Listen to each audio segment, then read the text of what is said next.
Calling to order the meeting of the Pittsboro Board of Commissioners for Monday, September the 11th, 2023. We will begin our meeting with a moment of silence, and I would ask that we think about not only the victims of the 9/11 initial tragedy 22 years ago, but also the continuing suffering of people who were exposed to both the trauma and the difficulties of cleaning the building area and helping survivors. So let us have a moment of silence.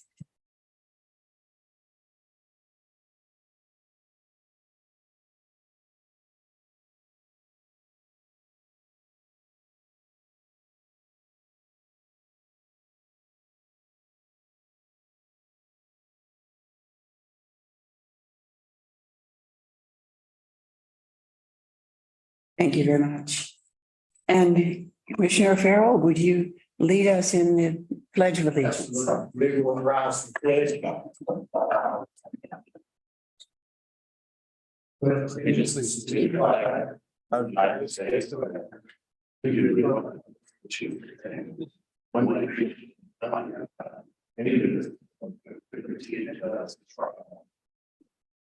Thank you.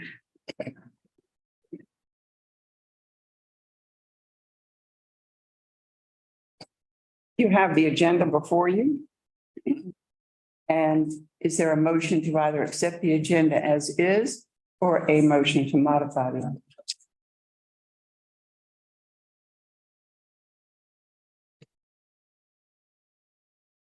Make a motion to approve the agenda. Thank you. Motion by Commissioner Shipp, Second. seconded by Commissioner Vose. Those in favor, please indicate by saying aye. Aye. Those opposed, motion carries unanimously. Under citizens matters, we have updates coming from both our town manager, Jonathan Franklin, and our assistant manager, Kent Jackson, seated here at this table. Those of you who may not have been to a meeting before, we also have Paul Messick there, our town attorney. Behind, starting closest to you is Carrie Bailey, our town clerk, Randy Tingle, who is our planning director, and Teresa Thompson, who is the downtown planner. Over here, we have Colby Sawyer, who is our emergency management person, as well as communications director, and Shorty Johnson, our chief of police. So let us hear from our managerial staff this evening. Thank you, Madam Mayor. Real quick, Randy and I had the benefit of participating in the strategic planning process for affordable housing with Chatham County. So we look forward to seeing what comes out of that program and glad that we got to participate. We had some great work done in downtown today, if you witnessed that. So the main goal there, short term, is removing some trip hazards, and then we're getting some quotes for some more long-term goals there, making downtown a little bit more walkable. And then in terms of more sidewalk projects and stuff like that, Kent's just going to give an update on what some DOT projects are going and what we can look forward to over the next several years. So, yeah. Thank you, Jonathan. So obviously transportation is, critical to all of our plans and our future. So I'll talk about Chatham Parkway. So we are seeing some very good factors come together on Chatham Parkway to accelerate that project. We met about 2 weeks ago with NCDOT and learned that the most up-to-date schedule would have this entire half loop around town, around the eastern side of Pittsboro, completed fully from Sanford Road on the south to across from Russell Chapel Road to the north by the end of calendar year 2027, which is really phenomenal to understand that's going to come together that quickly. There's a portion just north of the existing Chatham Parkway that is has a contractor that will be starting work this month. Then in next year, 2 other sections will be contracted and start work. And that will comprise what is called Chatham Parkway North. And then the Chatham Parkway South, which is everything from Highway 64 Business East Street south down to Sanford Road, would be started in 2025. This graphic shows two projects there. NCDOT is combining those into one project to be let or bid in the late spring or late winter, early spring of 2025. So just so many exciting opportunities with that project coming up in the next 3 to 4 years. Hillsborough Street is another transformational project that we've been hearing about, talking about for a number of years.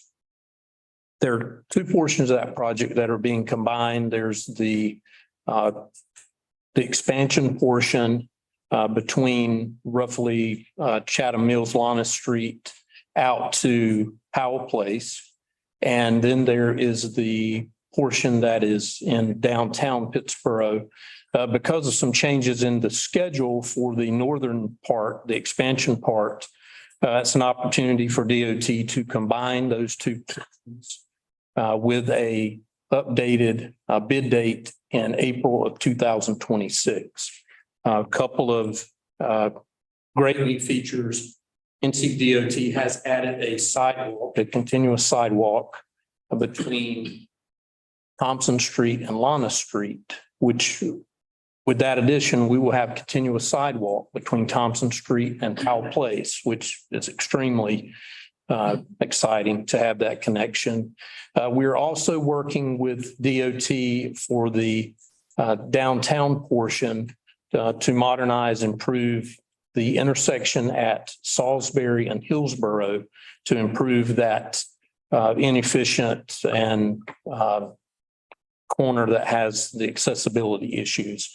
And we expect to have renderings of design options for that by the end of September. So very exciting things going on related to transportation. So I'm happy to answer any questions, but that's the current status.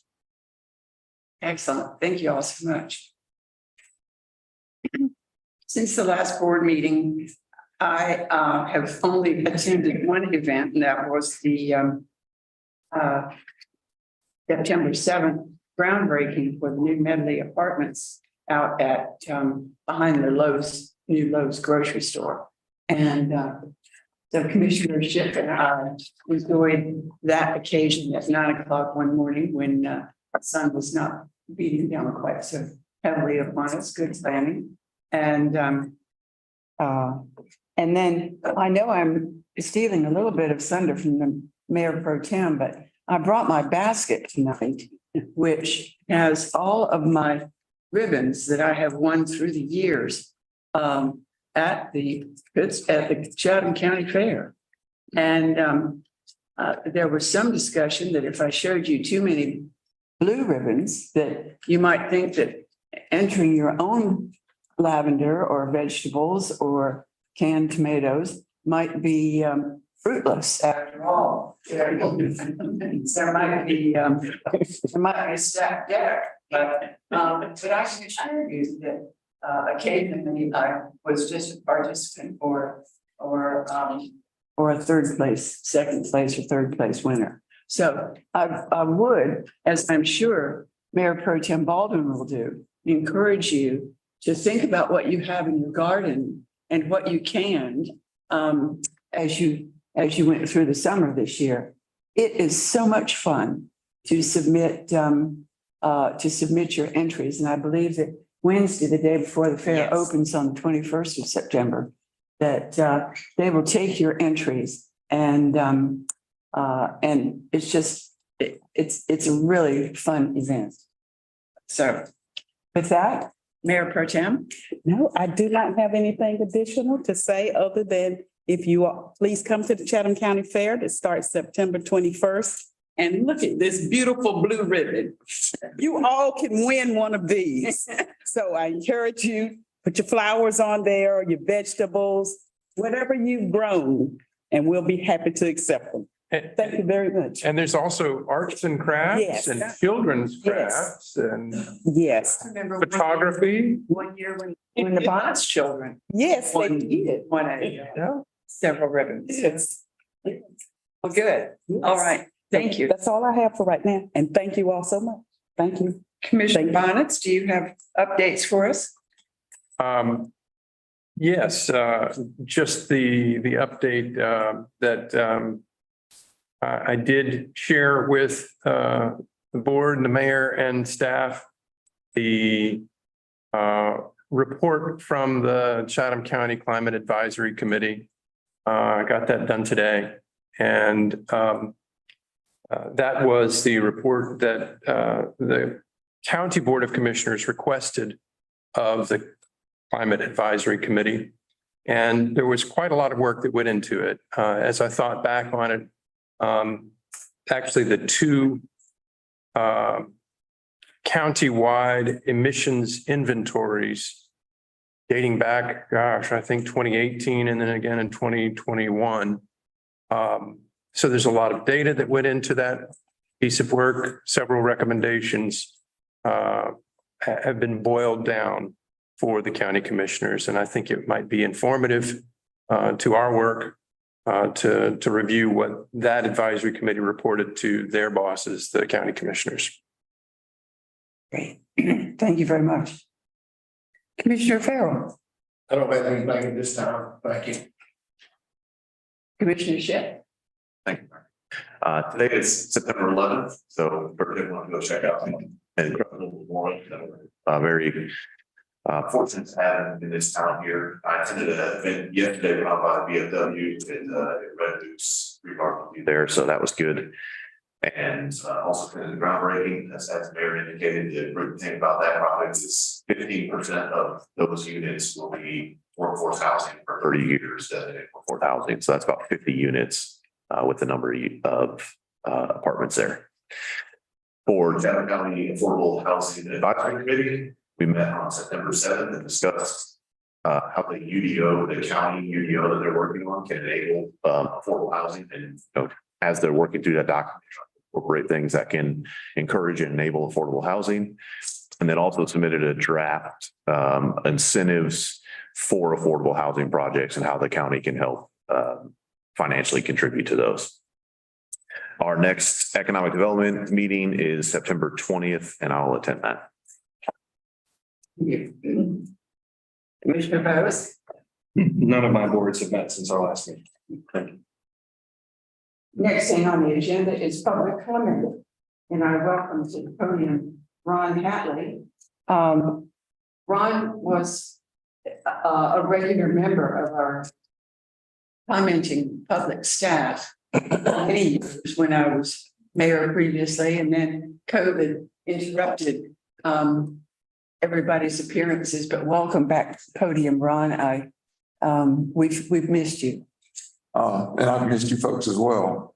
I'm a mayor, 30 and still members of the board of commissioners. I was here a bit, so I've got a lot to catch up on. In my 3 minutes, I just have a few things I need to cover. That's okay with you folks.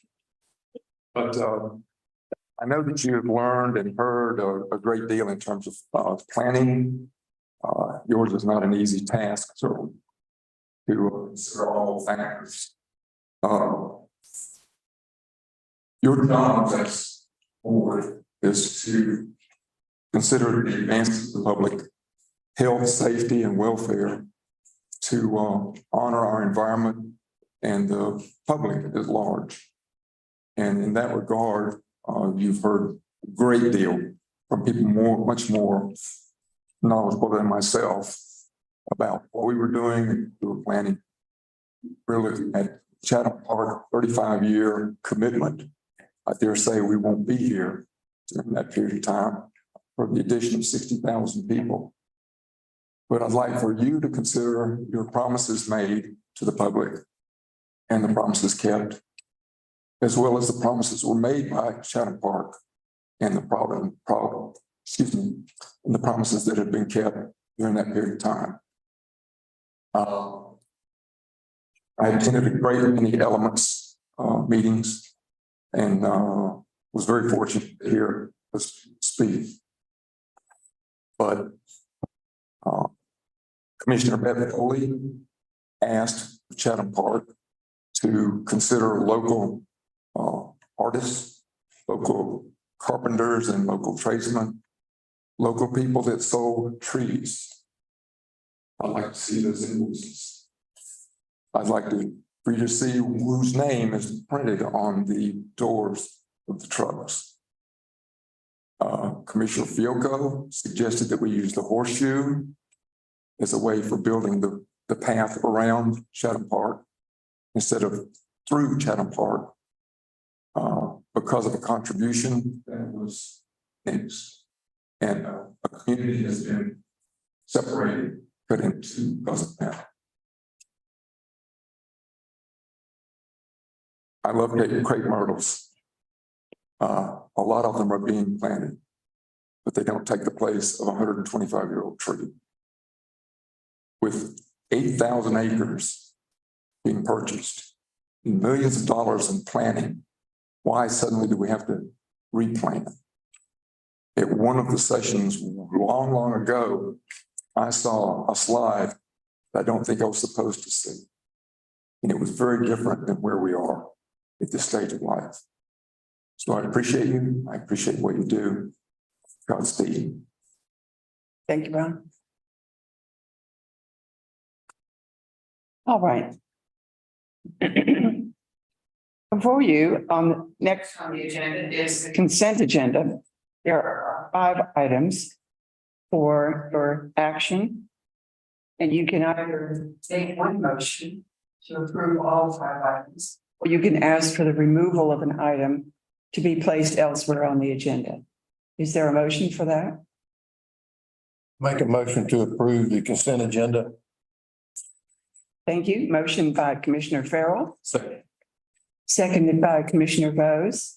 Those in favor, please indicate by saying aye. Aye. Those opposed, motion carries unanimously.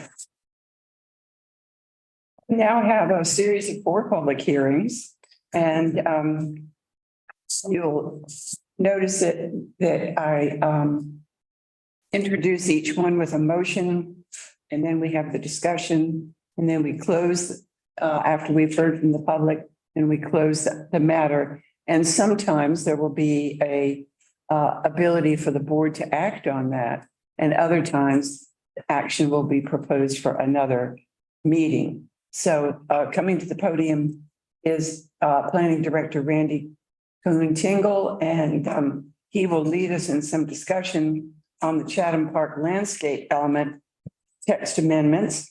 So is there a motion of the board to go into public hearing on public hearing number 23-218? So moved. Moved by Mayor Pro-Tem Baldwin, seconded by Commissioner Bonitz. Those in favor, please indicate by saying aye. Aye. Those opposed, motion carries unanimously. Greetings. Good evening. It's a pleasure to be here. In front of you, in your packet, there is a proposal, legislative request by Patrick Bradshaw on behalf of Chatham Park investors for making amendments to the Chatham Park landscape element. The applicant is proposing to amend multiple sections of the Chatham Park landscape element as attached with a reasoning in their explanation in their application. Changes are to the Chatham Park PDD master plan, landscaping plan, additional element. These changes eliminate a reference to an IMUD, which apparently was a leftover from the original agreement. Also, there is a removal of perimeter buffers and perimeter boundary transitions in very specific instances. Most of these cases involve property that is either being developed in a coordinated fashion, it's next door to something. So this particular perimeter buffer is eliminated for more of a consistent look. Also, these changes offer more flexibility to create a coordinated development that will be allowed once they're approved. In your packet, there's a copy of the application, which on the screen right now.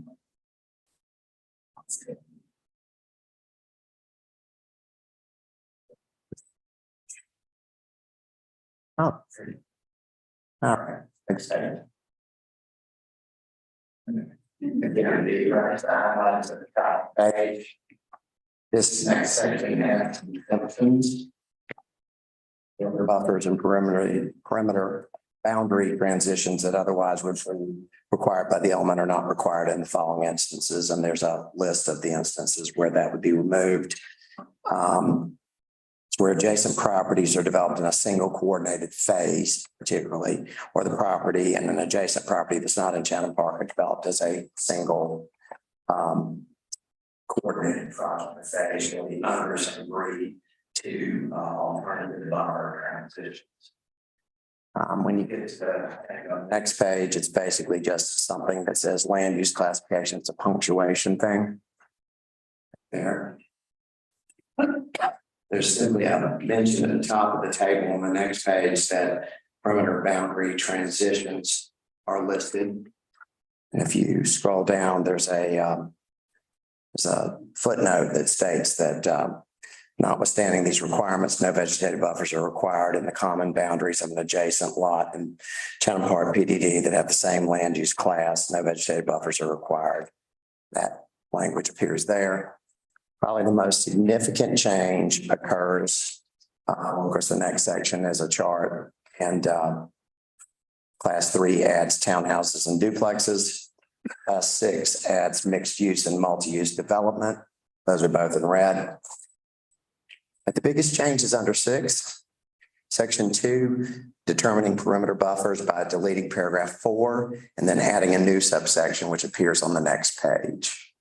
So this is the language, right where we are, is the language in red that is being struck through. And we drop over to the last page, buffer agreements. Essentially, the biggest detail here is in the first paragraph. Any buffer agreement with respect to 2 or more lots owned by Chatham Park investors, or any buffer agreements between Chatham Park investors and any of the affiliated entities, or any buffer agreements between or among affiliated entities shall be submitted to the planning director prior to approval of the development plan or any other agreement, and it shall be depicted and so noted as to become part of any approved development plan on the properties. So essentially, if you're going to take advantage of one of these, you have to submit it to my office. And it has to be noted on the plat and it has to be agreed upon. So it's not just a free for all. That is essentially my presentation on that particular item. If you all have specific questions, I'm ready to. Yes, sir. I had a feeling. Thank you, Randy. There were some changes that came through today, I believe. I saw an email. Maybe I misread the date on the email, but I understood that there was some landscape element edits. The edit in particular was that the original memoranda and the items in here that the adopted were on the wrong letterhead. Okay. That is the change. I'm sorry. Thank you. Probably led off with that. It would have been a great story. Okay. But otherwise, it's not substantially different than was initially. And Mr. Bradshaw's here as well. So I'm going to yield. Thank you, Mayor and Commissioners. My name is Patrick Bradshaw. I practice law at 128 Hillsborough Street in Pittsboro, and I'm here tonight representing Chatham Park Investors LLC on these proposed amendments to the landscape plan additional element for the Chatham Park PDD. The substance of this request is to amend the additional element to provide that perimeter buffers are not required between lots inside Chatham Park that have similar uses. Between lots within Chatham Park or along the boundary of Chatham Park that are approved and developed as part of a single development project, such as a residential subdivision or a shopping center, or when the owners of the adjacent lots agree to vary the buffer requirements, provided that a buffer agreement between Chatham Park investors or its affiliates and a third party that is not an affiliate of Chatham Park must be approved in advance by the planning director. We've had a good exchange with the planning director and the planning board about these amendments. The staff made some valid comments and recommendations for changes to what we initially submitted. We engaged with them and thought those through and came to resolutions on all the issues that had been raised. The staff's primary concern was around limiting agreements to vary buffer requirements to situations where Chatham Park owned both properties that were involved and requiring planning director approval of all buffer agreements. Our concern about that was that we already know of circumstances where buffer agreements will be sensible, but where CPI might not own both of the properties when they come before the town for either site plan or subdivision approval. The solution we came up with through conversation with the planning staff is to allow buffer agreements between Chatham Park Investors and its affiliates, but to require prior approval by the planning director when there is a proposed buffer agreement between lots that are owned by Chatham Park and third parties. The landscaping additional element is kind of a complicated document. If you change one thing, it tends to affect several other things. So we've worked on this internally for a number of months. The planning department and the planning board reviewed it carefully and raised some valid issues. I think the product that we've come up with is better as a result of those exchanges. And we very much appreciate them working with us on it. We would respectfully request that the board approve these amendments this evening. And I'd be happy to address any questions or yield the floor back to the director. Are there any questions out of Patrick Bradshaw or our planning director? I'll just make a little comment. Patrick, I read in section 2, the amendment, line, bullet number 2. I read it. I know you just went over just a second ago a little bit, but could you kind of break that down into layman's terms and get that a little bit to where I can understand it? Yes, sir, Commissioner. So I know that the language does kind of wrap around itself. And one thing that might catch your ear about this is when we talk about the difference between perimeter buffers and perimeter boundary transitions. Perimeter buffers does not refer to the perimeter of the Chatham Park PDD. It refers to the perimeter of lots that are inside the PDD. Perimeter boundary transitions is a concept that applies to the actual exterior buffer of the entire PDD.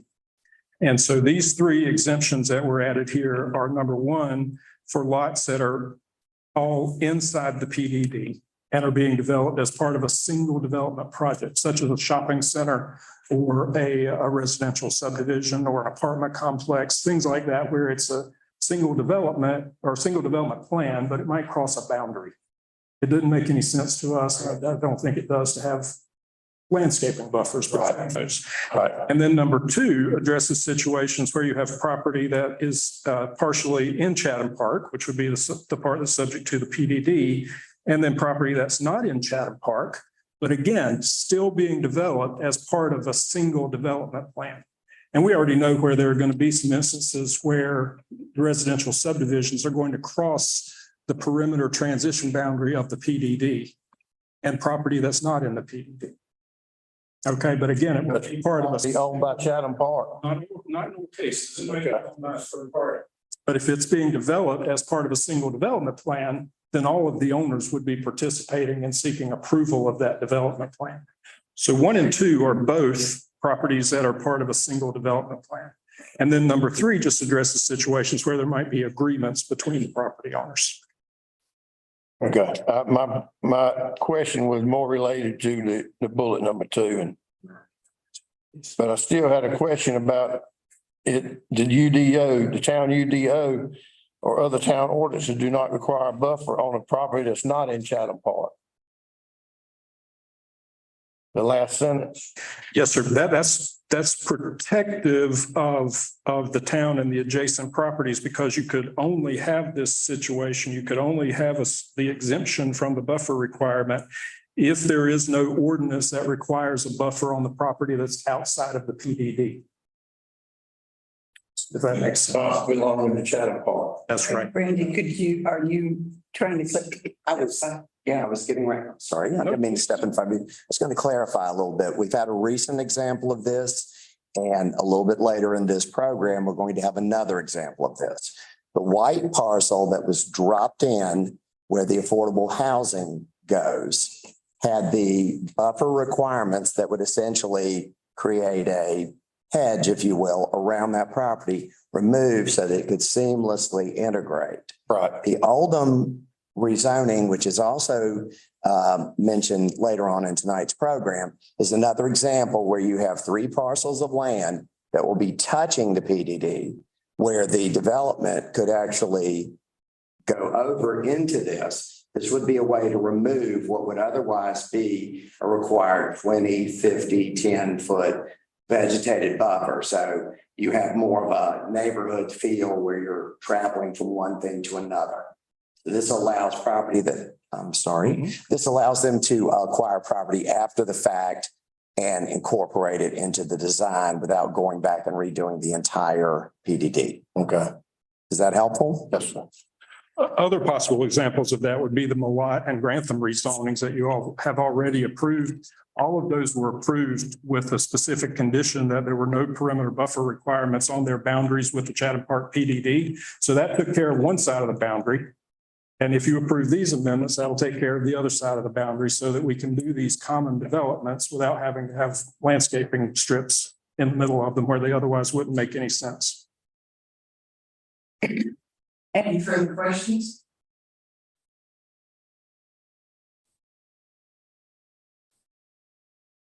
In that case, is there a motion to go out of public hearing So moved. on this proposal? Motion by Commissioner Bonitz, seconded by Commissioner Vose. Those in favor, please indicate by saying aye. Motion carries unanimously. All right, now, following the conduct of the public hearing, we have the opportunity to approve, deny, or table this item for additional consideration, and Randy has additional material he wants us to understand. It's apparently bursting with this particular piece. Included in your packet was an ordinance to adopt this particular set of amendments. And then behind it, attached as Exhibit A, is a consistency statement giving the rationale for doing so. And that was included in this packet. So at this particular point, it would be my hope that you all might give some consideration to passing that particular piece. So, Commissioner Bonitz, would you amend your motion to include the stated resolution along with the ordinance? Well, that was just a motion to close the hearing. So let's go ahead with that, and I'll be happy to also move for approval. So Lemo is straight. Which opportunity to take here?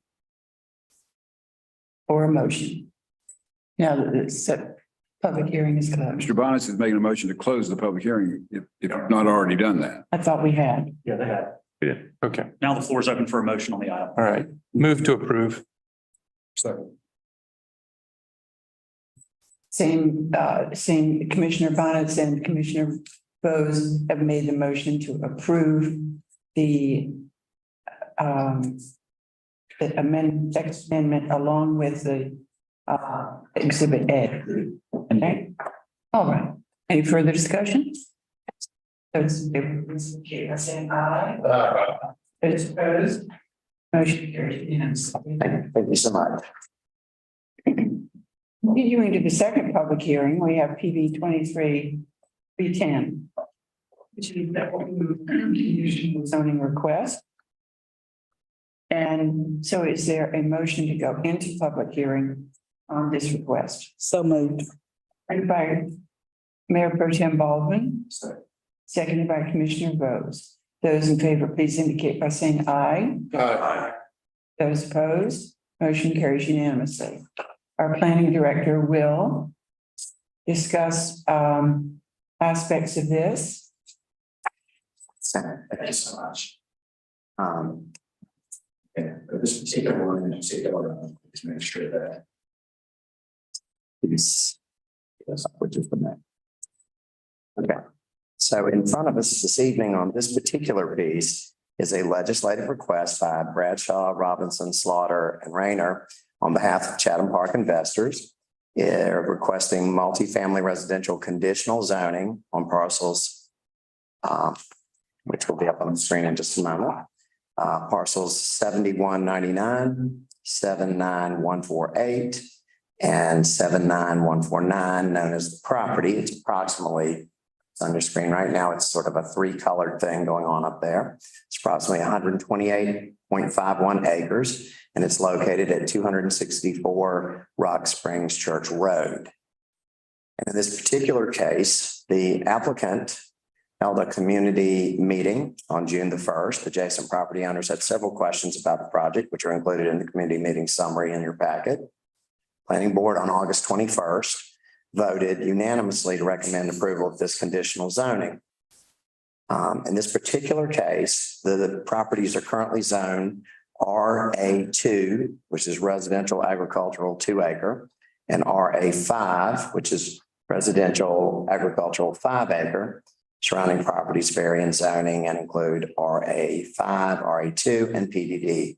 So as I was saying just minutes ago, this is a situation, pardon me, where the PDD is directly beside this property. This was not included in the original Chatham Park design, but as they have acquired the property and they have a very specific purpose in mind for this property, they actually put in this conditional zoning request. While it is not technically a requirement of our ordinance, there are actually 10 sort of review standards that we keep in mind in our department. The future land use plan, which I think is actually right below this picture, a particular shot shows this particular piece to be combination of course, residential or multifamily, and also is part of a natural resources conservation overlay. Proposed rezoning is consistent with the land use plan and the housing recommendations, specifically cites 2 recommendations from that report. They're proposing to voluntarily double the mandated riparian buffer along each side of the streams verified on the properties from 50 feet to 100 feet. And I feel that is a very important detail. This is a voluntary, not a regulatory. It is consistent with applicable rezoning in terms of the UDO and Code of Ordinance requirements and other waivers and conditions from the applicant. This area has changed to such an extent that the existing zoning is not appropriate for it. Attached housing is incompatible with RA5 and RA2 zoning districts. I think that should be self-explanatory, but perhaps not. If you're doing a 5 acre lot, it's highly irregular for you to have a multifamily on a 5 acre lot, unless there's going to be a lot of them. Additionally, extension of Chatham Parkway intersects with the southwestern corner of the property, giving the property access to Highway 15501 into the Chatham Park PDD. The applicant referenced the 2 mega sites within the vicinity property, electric vehicle manufacturing on the southeastern portion of Chatham County, and the Siler City mega site for chip manufacturing facility. The proposed rezoning will provide housing opportunities within easy commute distance for employees of those businesses. And it's our belief that many people will make that choice. They reference the eastern and a portion of the northern boundary that joins Chatham Park PDD properties to the western, southern, and remainder of the northern boundaries of the property of single-family residential uses or zoned at least for residential uses. Applicant references illustrative plan and a 20-foot type C perimeter buffer along adjacent boundaries will be provided, minus the shared boundary with Chatham Park, which I believe we may have just covered minutes ago even. So I'm going to be sure that I'm illustrating that this is that last thing in motion. Okay, the applicant states that there's a large amount of new public and private utility infrastructure that has been and will be constructed near the property. Public utilities and streets will be extended as part of the development of the property and adjacent properties in the Chatham Park PDD. Property will be subject to Pittsboro stormwater management requirements once the property is annexed. Police and other municipal services will be provided by Pittsboro with respect to water and sewer by the city of Sanford. Properties in the vicinity of Northwood High School, UNC Health Walk-in Clinic at Mosaic, and a proposed elementary school in Chatham Park. The applicant states that this rezoning will not result in adverse impacts to wildlife, storm water management, vegetation, wetlands, et cetera. Applicable town of Pittsboro ordinances, county ordinances, and state of North Carolina statutes and regulations provide adequate protections for environmental impacts. And I do want to stress that 100-foot voluntary riparian buffer. They do believe that this will be compatible with existing and approved uses of other properties in the area. And that, of course, the public interest will be served by this.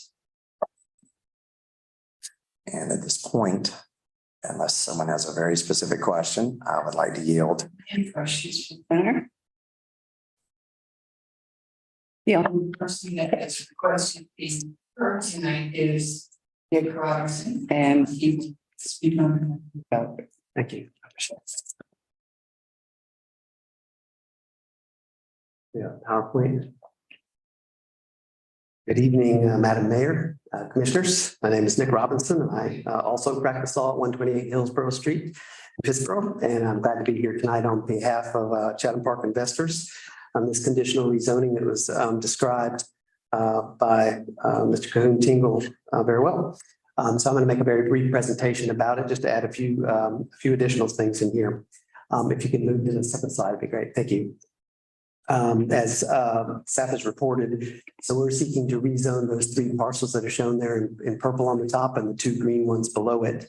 The northern parcel is about 79 acres and is currently zoned RA5, meaning that only 1 lot per 5-acre average on that parcel currently. And then the 2 southern parcels are about 49 acres combined and are currently zoned RA2, meaning 2-acre minimums for lots in that area. So what we're seeking is for these parcels to be rezoned from their current zoning to multifamily residential conditional.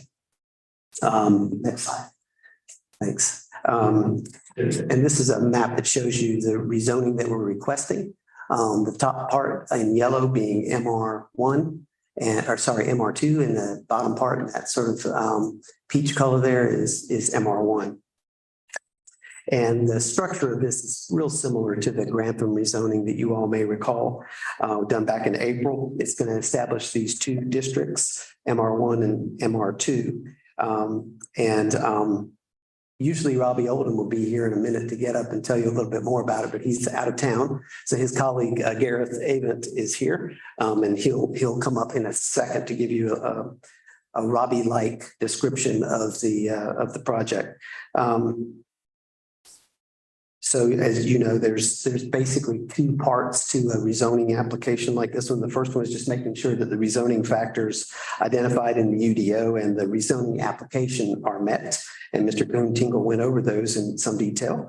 And we included also an extensive review of that in the application itself. And your staff has reviewed them. And we're grateful that they have stated that they are recommending approval of this project and hence that it meets the factors required for rezoning of this type. So I won't repeat all of the information that we put in the application with regard to those factors, but happy to talk about any of them that you all may want to bring up in specific. Of course, the most important factor for a rezoning request like this is the extent to which it conforms to the existing land use plan. And we can go to the next slide, it'd be great. This is the slide that was in the prior presentation as well. This is the land that is shown and how it's shown in your land use plan. The part that is in yellow is designated for residential development.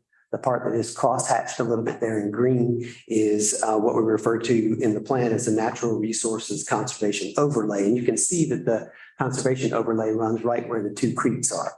And so the proposal that the applicant has for this property is to use the land exactly as the land use plan intends, for residential development in the yellow part and for conservation in the creek parts. And the way that they've done that, it's nice.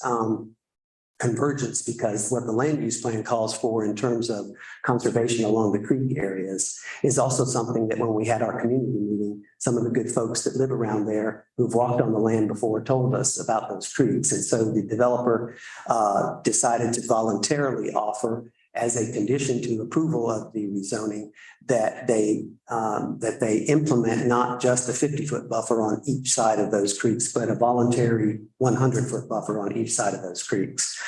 So we think that that matches perfectly well with the land use plan and also with the concerns of the neighbors. Go to the next slide, that'd be great.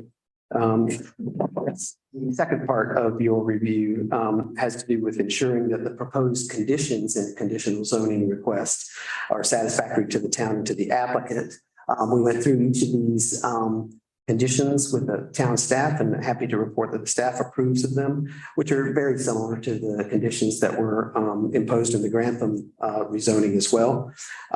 We did actually have two community meetings, and those went well. And since then, the planning board has recommended to you all that you approve the rezoning. Last slide. And so hopefully with the design, with the conditions that we've imposed, we've anticipated the questions that you all might have. And our hope would be that at the right time, you all will vote to approve the requested conditional rezoning. But this time, let me just open the floor for a moment to Gareth Avent to give a brief presentation of some of the particulars about utilities and roadways. And then I'll be here for any questions you might have as well. Thank you.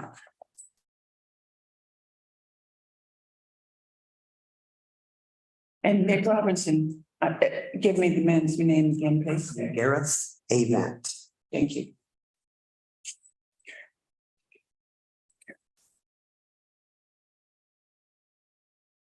Good evening. I'm Garrett Avent with the Brothers Ravenel. I'm do my best Robbie Odom impression tonight.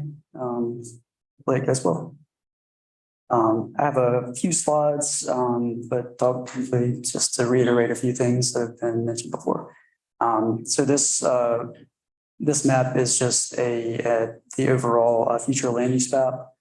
And it just providing some context, the green area is the Chatham Park PDD, and the blue area is the Odom tracts, the one that we're talking about tonight. Next slide. The next slide, kind of building on what Mr. Jackson mentioned earlier about Chatham Parkway. The section in blue is existing Chatham Parkway. The green section R5930A is the section that DOT bid and let last month, and construction will begin this month. And that takes us up through from existing Chatham Parkway up to Grand Drive.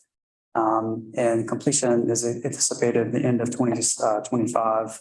And then the red section is 5930B, which takes us from Grand Drive up to 15501. And that would be the most important part for this rezoning. That part clips the southwest portion of this project and provides the primary access point to the Odom tract. And I'll show you that on this next slide. So this is the slide that you've seen before, but just to give a little bit more detail on this, the MR zoning, we're proposing the two different zonings within this site, MR1 and MR2. The MR1 is the southern section, and just a little bit more background there. The MR zoning district allows 23 different permitted uses. We're proposing 9 for the MR1 section and 5 for the MR2 section, mostly focused around single-family townhomes. And the southern section of small-scale apartments and condos, and those the small-scale apartments and condos are excluded from MR2 on the north side. And also, the MR1 is limited to 4 dwelling units per acre, and MR2 to 2 dwelling units per acre, where the MR zoning allows for up to 20. So I felt like this was a really nice transitional zoning between what we have at Chatham Park versus the surrounding northern single family homes. And the last item to mention is the perimeter areas that we were proposing the 20-foot type C buffer around the north, west and southern area, and then a 30-foot streetscape along Chatham Parkway. And again, no proposed buffers adjacent to Chatham Park. That was all I had. Well, should you ask any questions you may have? Yeah. Mr. Avis, did I pronounce it correctly? Avant. Avant. Clearly, you're planning for connectivity for vehicles and for cars, trucks and such. What is the connectivity for pedestrians? So there will be, the town's Greenway Master Plan shows a greenway along Haven Creek, which is the southern stream on the south side. And so that greenway will extend through this project through Chatham Park to connect to the rest of the system. Is there not to be a complete street profile on that? Yes. Road? Yeah, so the typical sections on these streets will be similar to what you see at Chatham Park. I think that was included in the planning documents. I think it's 53 and a 55-foot right of way with walks on both sides. So there'll be a greenway there on the southern side along that riparian area. There'll be pedestrian, perhaps pedestrian and bicycle along the major feeder road. Chatham Parkway. That we're seeing. No, The internal road. I'm thinking about that dotted white line that penetrates through the. Yes. Okay. And how about on the northern side? Into the residential areas. Yeah. We're not planning any, I don't think we have any planned connections, except for there are potential connections onto Rock Springs Church Road. But those haven't been totally figured out yet. That's kind of what I was looking for in this application was some assurance that transportation writ large was being planned. And I'd really like to see a transportation plan. I'm concerned about traffic. This is 442 residential units. Looks to me like it's going to bring 800 to 1,000 people. Probably a similar number times 2 trips per day. So that sounds like it needs a traffic analysis. And Rock Springs Church Road is a small road. It's a very narrow paved road. And without adequate planning of how that will carry that traffic and how that will let out onto 15501, I think we could really have some unfortunate circumstances. So thoughts on that? Yes, thank you, Mr. Bonitz, Nick Robinson. A couple of things on it. Mine is general zoning, on a specific site. At the time they're coming in for a site plan or subdivision, there'll be a traffic impact analysis. And at that time, the recommended improvements required by the DOT would be done. So you have that. And the other thing to keep in mind is that there's basically no intent for this neighborhood to use Rock Spring Church Road as a way to get in and out. It'll be through Chatham Park from the eastern side and along Chatham Parkway on the southern side. Those 2 arrows that you see pointing out of Rock Springs Church Road are really there as a part of the conversations we had at the community meetings of potentially being available for emergency access if the town should determine that it would be good for an emergency vehicle to be able to get there more than the ways that are available typically. Okay. if that helps. That's reassuring. And I think that our ordinances would allow for a condition that describes what that transportation plan process will be. And so would you be willing to include mention that at further stages that traffic impact analysis will be done?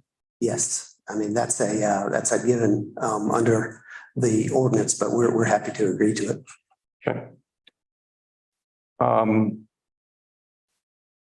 I would also really like to see some connectivity for pedestrian, bicycle, multi-use on that northern part, because that's going to be so much closer to the river and presumably the Haw River Greenway. Pedestrian connectivity, right? Yes. I agree. I've taken a note on that, and I think the decision ahead of time tonight is that this matter is going to be. I was just getting into that. Okay, yeah, go ahead. Yes, I'm sorry. Because of the lateness, some changes in the actual text, the request tonight was going to be to table this and make a decision at a later time. Okay. In light of the fact that I'm hearing some notes, I would certainly like those notes prepared in preparation the next time this matter is reopened. That's the most reassuring thing I've heard. Been a part of it. Good. Yeah. Yes, so we will be to the developer and we'll be in touch about that before the next meeting. Wonderful. Yes. Well, we have the maps up there. Colby, could you go back about 2 or so? There we go. That's right there. You know, with respect really to the permeability of maps such as this, I do notice that we have a very specific more mapping of the North Village area with respect to proximity to the Haw River. And so we were told at the last meeting that anything that appeared there would be still very flexible, and that this was not at site plan level, and yet now it looks like site plan level. And I remember some controversy about where a road was and the fact that it might have been on a map that kept repeating itself. After a while, one got to thinking that that was really where the road was, when indeed it had not yet been approved. So can you clarify that? Yes, absolutely. So what is not at the site plan level is the part that you see in the map that's in blue, outlined in blue, which is the item that we're talking about. I know. And then the parts that are on the outside those are conceptual.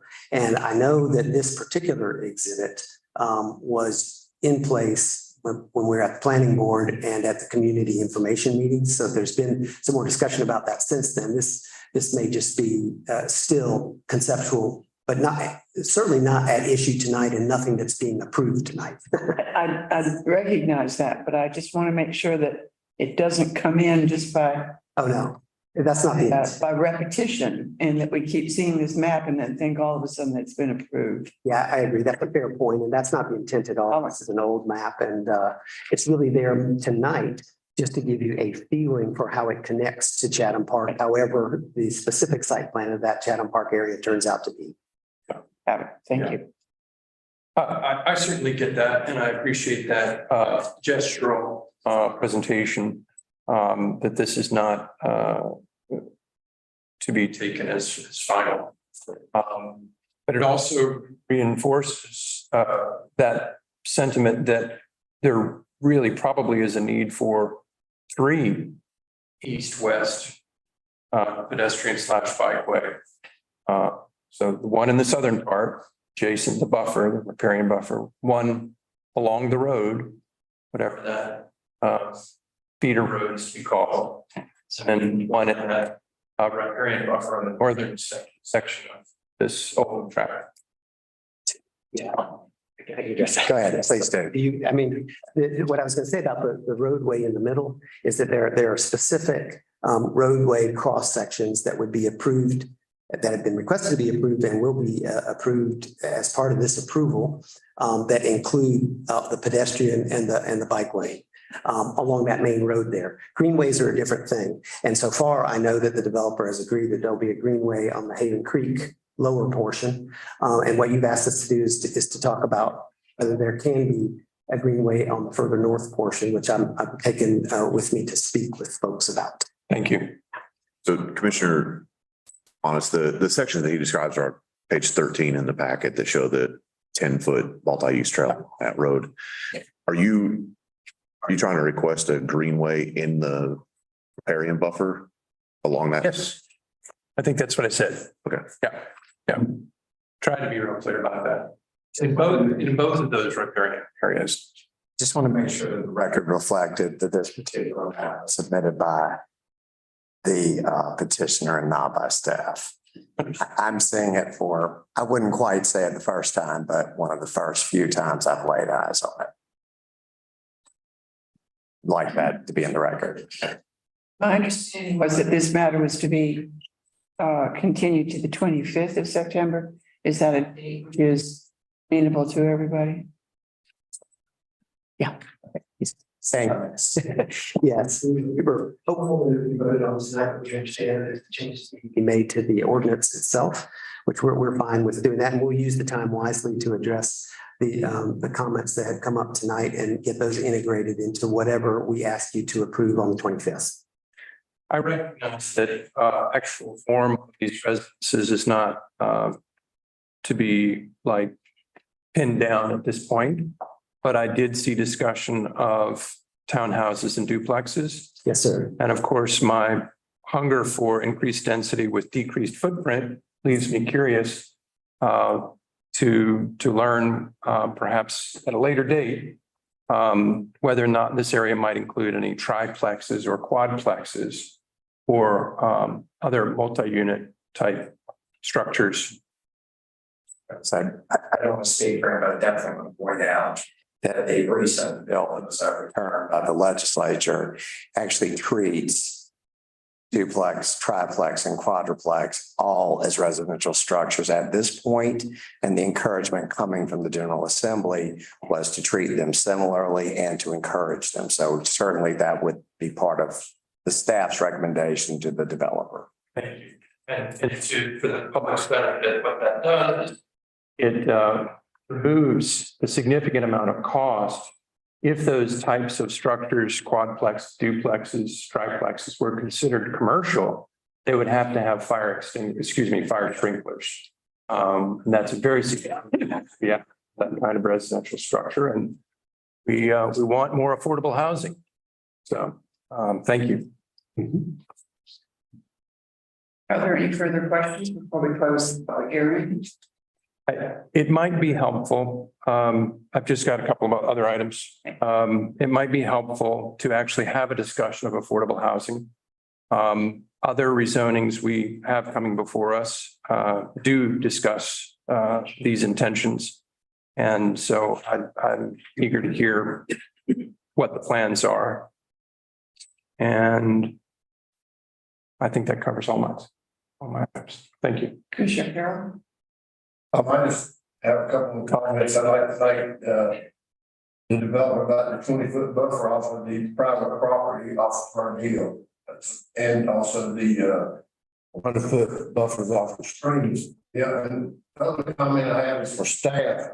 When we get to the next site plan is when we get to that Fern Hill, is there a possibility of having utility stubs there? Our future turn road utilities, because we have had issues for years with turn road water pressures. Is that, I mean, I know this is not a stage for it, but I just like staff to make sure to add that in at the time. I made a note to that effect as Mr. Robinson was speaking. So, Okay, yes. thank you. I'm sorry, I have a procedural question. If the item is being tabled to a future meeting, does the public hearing get closed anyway? I'm asking. Could be. Well, we could do it one of two ways. We could keep the public hearing open so that we can receive a greater amount of information. Would that be the pleasure of the board? Yes. All right, then we will keep the public hearing open and would we in the context of that, continue it to September the 25th? Yes, so I move for continuation of this public hearing until September 25th. Motion by Commissioner Bonitz. Second. Seconded by Commissioner Vose and Mayor Pro Tem Baldwin. Those in favor, please indicate by saying aye. Aye. Those opposed, motion carries unanimously. So that is indeed what we have for the second public hearing. We have one more public hearing, and that is public hearing 23-389. Turkey Creek. And are you going to speak on that as well? Are we going to open that public hearing? There is some interest in having that continued as well. Yes. So then let us go ahead and approach the motion to open then. Is there a motion to open the Turkey Creek public hearing? So moved. Moved by Commissioner Shipp, seconded by Commissioner Vose. Those in favor, please indicate by saying aye. Aye. Opposed? Motion carries unanimously.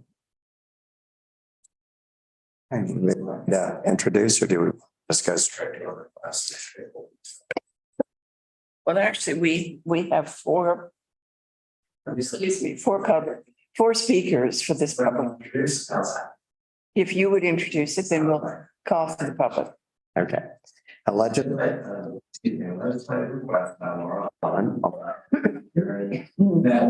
Greenhawk Development and AF Bynum LLC requesting to have conditional zoning on parcels 74, 61, 74, 62, 62, 851 from residential, agriculture, and heavy industrial M2 to residential 10,000 square foot.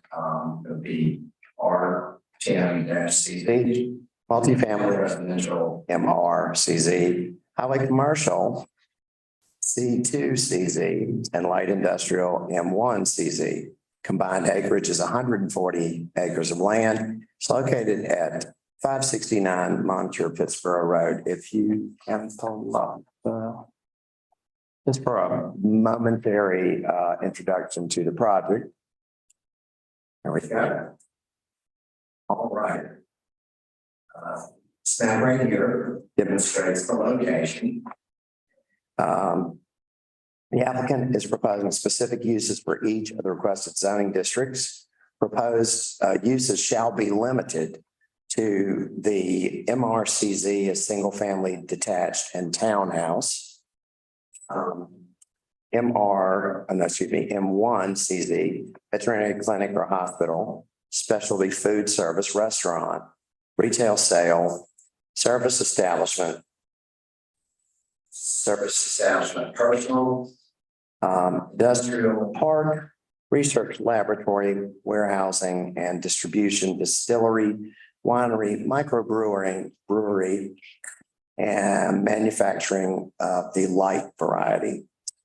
And then, of course, the C2CZ, which is to include a veterinary clinic or hospital, daycare center, government services, administrative, office, medical, dental, office park, medical, dental, a restaurant or specialty food service, office building, convenience store, retail sales, service establishment, personal service, farm, that sort of thing. Shopping center and car wash detailing. And of course, R10CZ would be all uses that are currently shown as a permitted use by right. The applicant previously submitted a rezoning application in 2022, as you all may recall. The request was denied due to lack of sewer capacity and beginning at that time to update on the future land use plan. The applicant requested a reduction in time to petition for rezoning prior to the required year from denial was heard by the Board of Commissioners on January 23rd, 23. That would be this year. To determine that the request was not substantially different from the original proposal, earliest applicant could apply for rezoning again was July 2023. July 2023, sorry. Applicant held community meetings on June 29th, 2023 and August 1st, also 2023. Two meetings were held due to some property owners not being included in the initial meeting. Notification: adjacent property owners had several questions about the project, which included community meeting summaries. And at this point, I'm going to turn the podium over to the speakers if you do not, unless you have specific questions. Let's hear from the people who signed up to speak tonight at Attorney Creek conditional zoning request. The first one is Akia Robertson.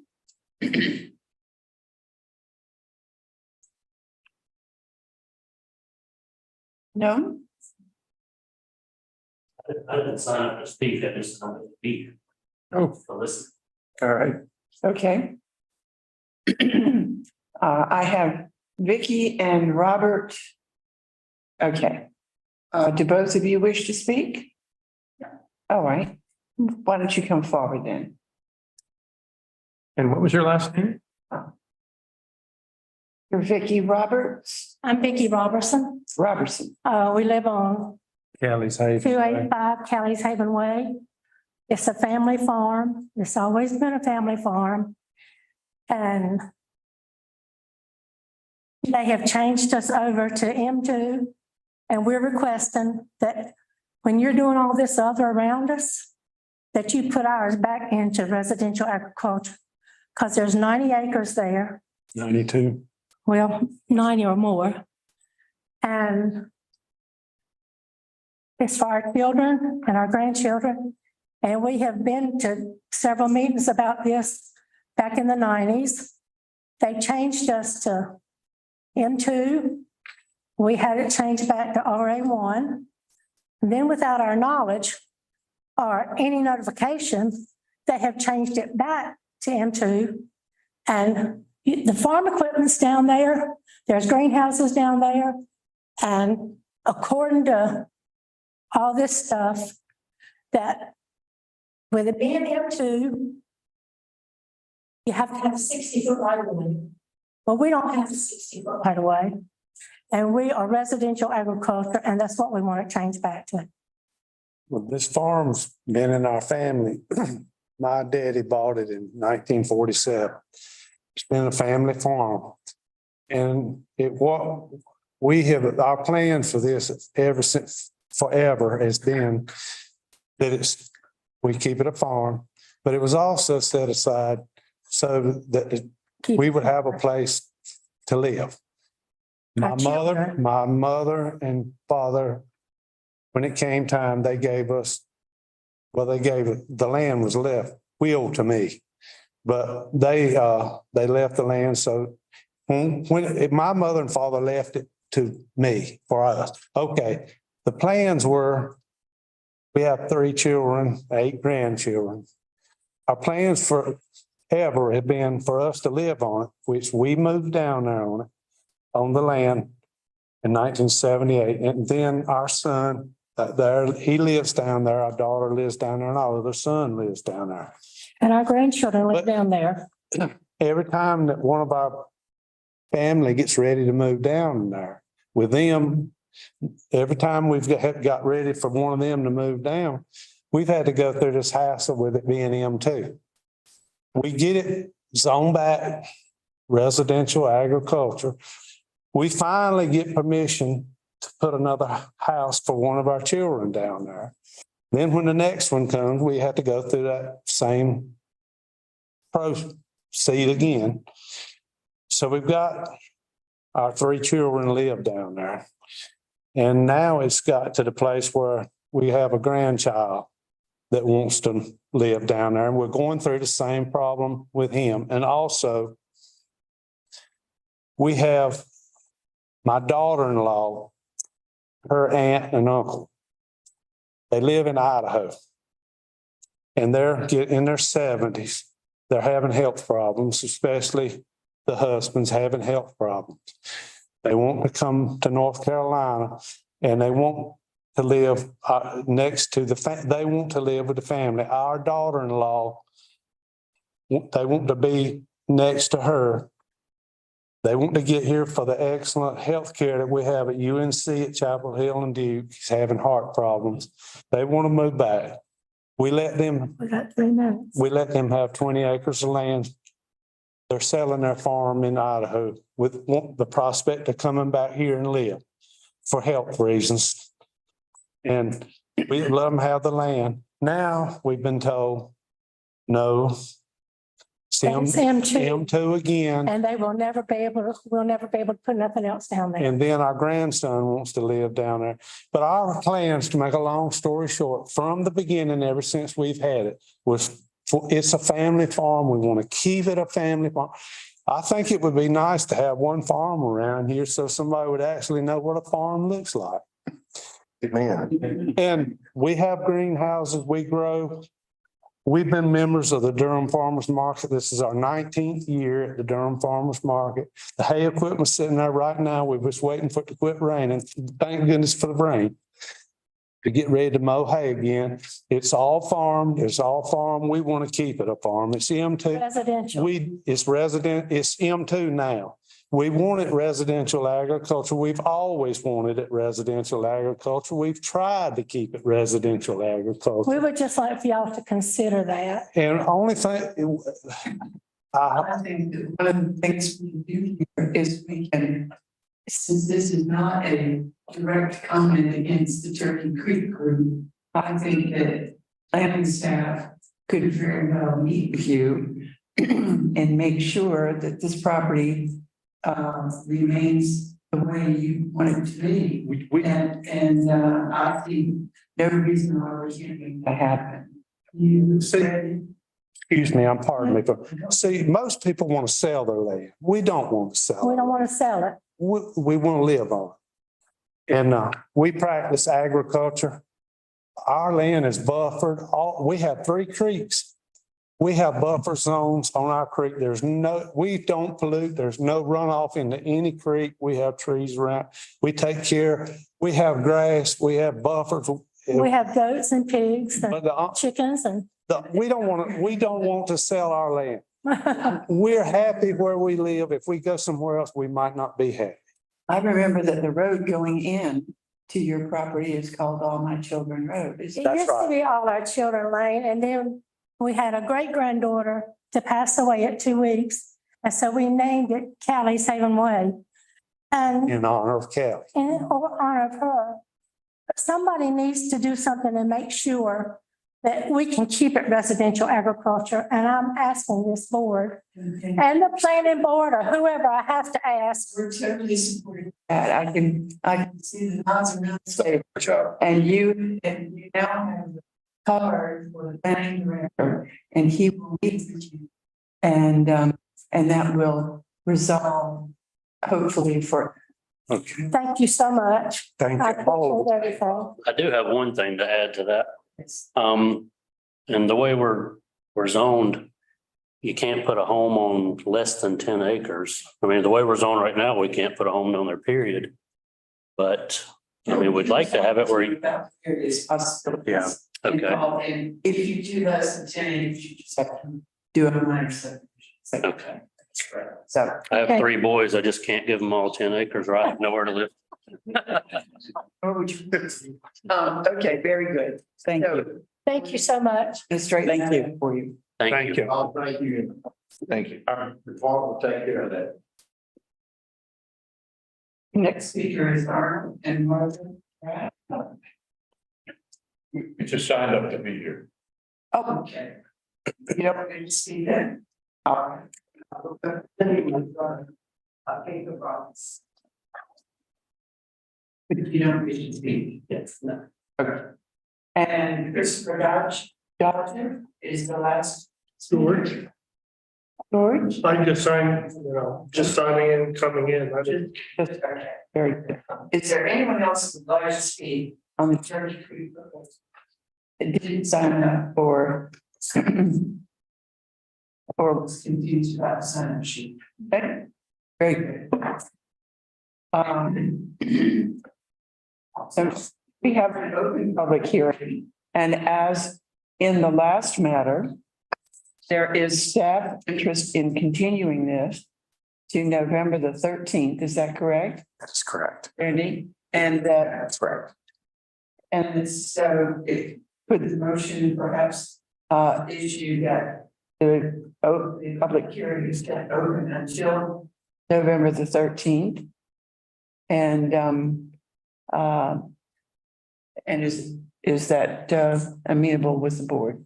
Yeah, but Yes. before I make that motion, I do just want to add that after reflecting on the document as it's been presented, for the benefit of the applicant, if they're hearing, I love seeing the commercial.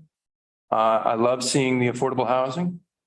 As one board member, I'd really like to see that residential, that affordable residential distributed throughout the neighborhood. And I'd like to see greater density.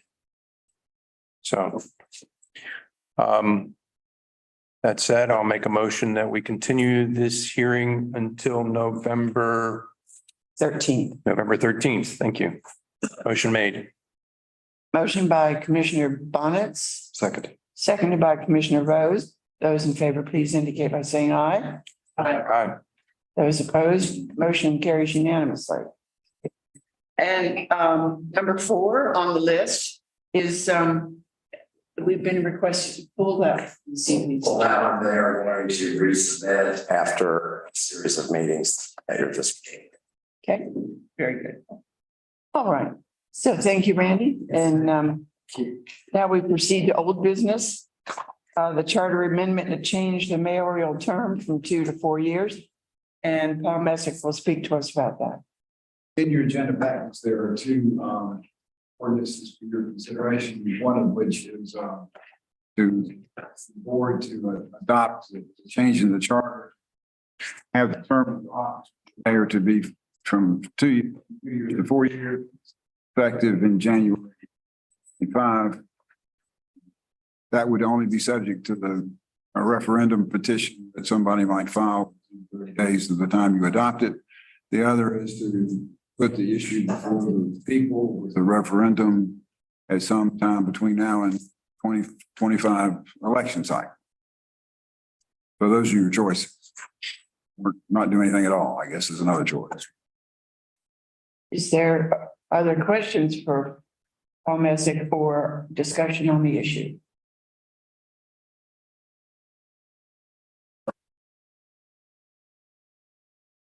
The reason this came up to begin with was it was felt that given the complexity of various issues that come before the town, and for the sake of continuity, since the commissioners hold 4-year terms, that it might be a greater continuity if the mayor held a 4-year term as well. And yet none of us at these tables wished to propose such a thing that would impact us. And that's why the 2025 date was picked. But let's discuss the idea of the referendum. Yeah, I don't think that I had gathered yet that that there was a possibility for a referendum. It's intriguing. Not much to say other than that. Yeah, I think both are potentially subject to, one just requires the petition if somebody would desire to do that. So I think that's an acceptable option. We've only heard positive feedback so far on this. Okay. So I'll make a motion to approve the ordinance that is subject to the referendum petition option. Is there a second to Commissioner? Seconded by Commissioner Farrell. Those in favor, please indicate by saying aye. Aye. Those opposed, motion carries unanimously. With respect to second piece of old business, we are to discuss the social district. And Teresa Thompson, who is the downtown planner with respect to the social district, we heard from her at the last meeting. And so Teresa, my understanding is that there has been a request to table this until the 28th of September meeting. Your board time, is your board meeting again? Your board is, a proposal is going to be fine tuned between now and then. Is that correct? Yes, the chair of the Downtown Advisory Board is requesting this to be tabled. And they meet again tomorrow night. So this is going to be on the agenda specifically to talk about hours of operation. Recently, we received some feedback to evaluate that further and potential impacts on youth during after school hours. All right. What time is your meeting tomorrow and where? 5 p.m. at the Main Street Station Conference Room. Okay. Jonathan Franklin, was there additional material that you wanted to discuss with respect to this, or shall we just ask for a motion to put over till the next meeting? Yeah, I would just say table it till September 28th meeting. Are we open to some limited conversation about it? I don't want to interrupt the order of business, Pleasure of the but- board. Yes, right. Thank you, Teresa. We did receive correspondence today from George Gregor Holt, and I greatly respect his work and his input. And I hope you'll attend to that. And I think that it would be reasonable to have his input on the hours, perhaps. Not that any one individual should dictate those hours, but I'd like to hear what he would offer. Yes, sir. I can call him tomorrow.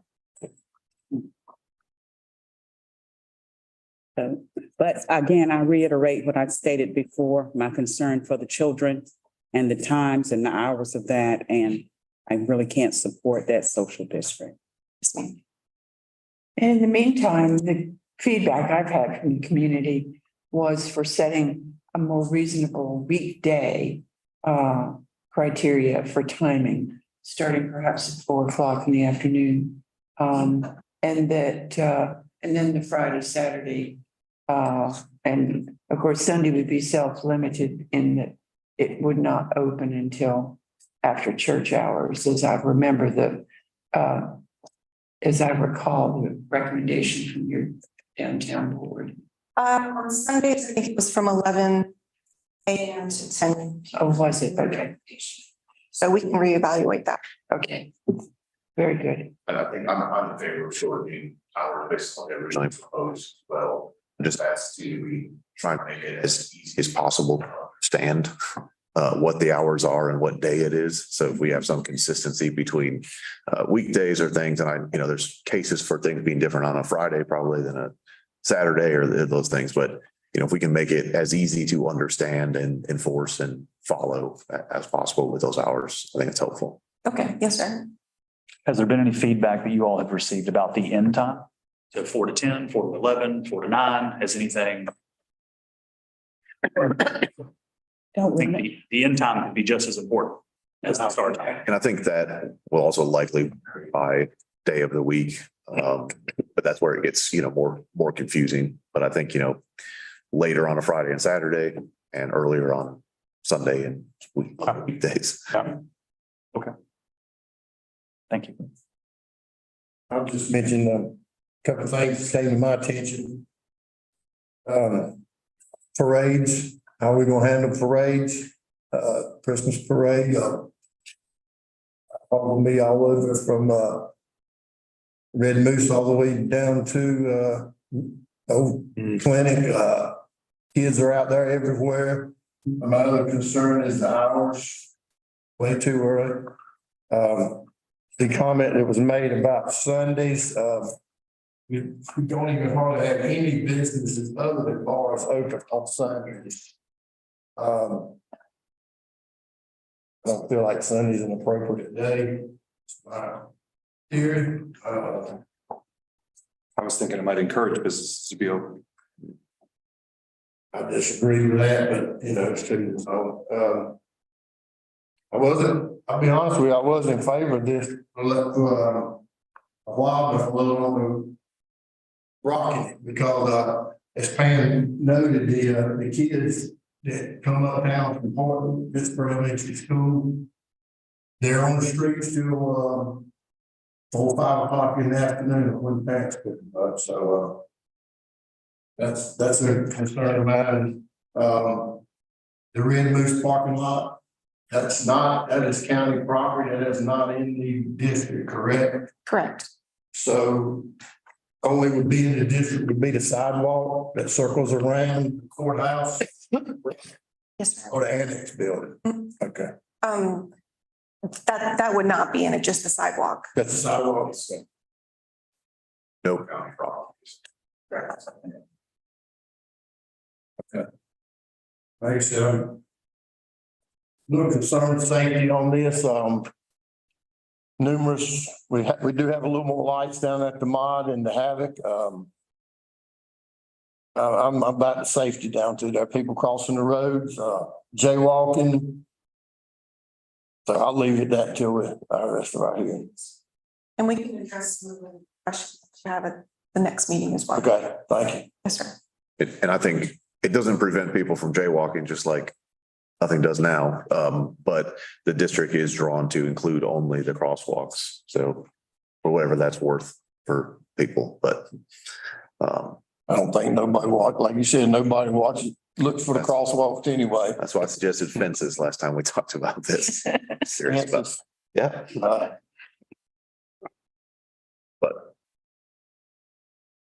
All right. So we've given Teresa some ideas for additional thoughts from the board so that maybe you can search with the board in those areas. Very good. And so did we complete the motion? I'll make a motion to table to September 28th. Motion by Commissioner Shipp, seconded by Commissioner Vose. Those in favor, please indicate by saying aye. Aye. Next Monday's meeting is the 25th. Okay. I'll modify my motion to the correct date. Thank you. This is the 25th. Okay. All right. Next item is an item of new business regarding planning board appointments. And sort of an interesting thing has happened here. Commissioner Farrell and I attended the planning board meeting for September. And one of the things that was interesting was that the planning board additional members were voted on by secret ballot. And that does not comport with North Carolina law. So we are in a situation where we have new planning board members that need to come on, but the methodology used for voting them on was not entirely proper. Of course, their recommendation is simply that, a recommendation. But there's also been another application which was received in a timely fashion. And that application should be considered along with that of Corey Forrest and Linda Batley. So it has been proposed by staff that we table this until the 25th of September so that all the appointments can be made in the light of day and not by secret ballot, and include all the various applications that were timely received. So could we have a motion to have that done, and the application of the person who made a timely application, but it was caught in somebody's inbox or outbox or whatever, is here with you this evening. So that will give you an opportunity to review that between now and the 25th. I think if we can discuss a little bit, this application was dated July 5th, actually. So, I think we actually received about 9 applications total. What we originally knew about, I think 6 or 7, and we found another one. So there's some definite process things we need to work through, but we also need to fill these vacancies as well. So I think there's some process things to work through, like I said, but I think maybe to accomplish this, potentially this board to just look at all the applications and make a recommendation at our next meeting. Figure out that process. I think that's a good idea. And that idea of that secret ballot, that needs to be addressed. I believe it will be both and staff, but also the planning board is going to be engaged in some training upcoming, which I think will clear some of the issues that have been previously problematic. I wanted to suggest that, but I also have more that I'd like to say about the planning board. Okay. If that's okay. If it's a good time for it. Mhm. It's my understanding that our planning board all but ran a prospective business out of town.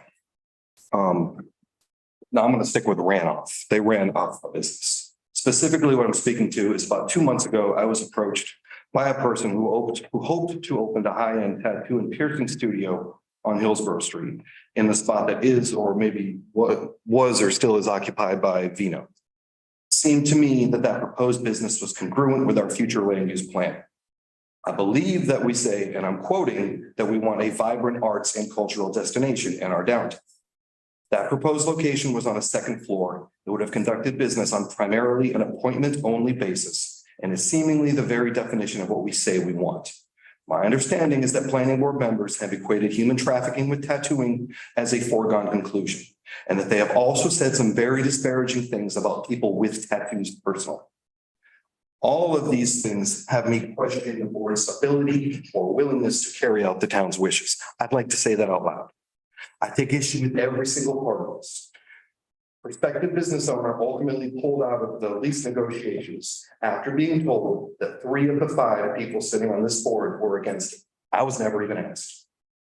For all of these reasons, I wanted to suggest that we make these appointments. Thank you, Commissioner Vose. Thank you. Are there any thoughts or questions by other members?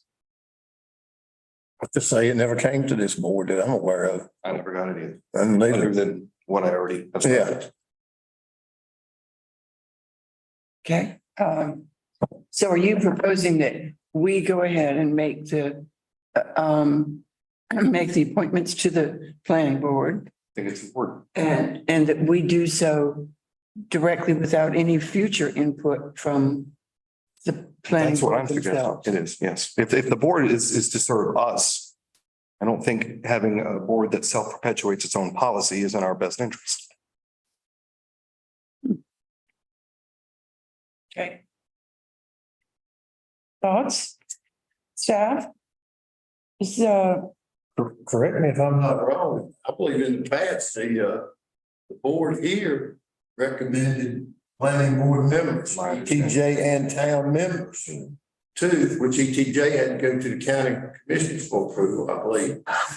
And I haven't seen that in a while because I've had several people contact me that wanted to be on the planning board, and it was always, well, we don't have an opening now, or we do. And I haven't heard that in a while. I mean, I haven't heard what our openings are in a while, so maybe that's just a suggestion. It comes to the town, to our board first. And legally speaking, that is certainly within your right. If you all just want to get the applications as one group and go through them yourselves and pick, you are certainly welcome to do that. You can also use the advisory board as a way to go through the applications and kind of whittle out ones that may not be appropriate. But then again, you may miss out on a good applicant that way, depending on what you're looking for. So it all depends on what this board is looking to achieve with its advisory boards. what kind of procedures, Brandy, have you been privy to in the past? But clearly, our board feels comfortable. Yes. The idea of initiating. Well, it's actually a combination of two. The very last place I worked, they were chosen by the planning board themselves. Previous 3 jobs, they were chosen entirely by the board with no input from the planning board.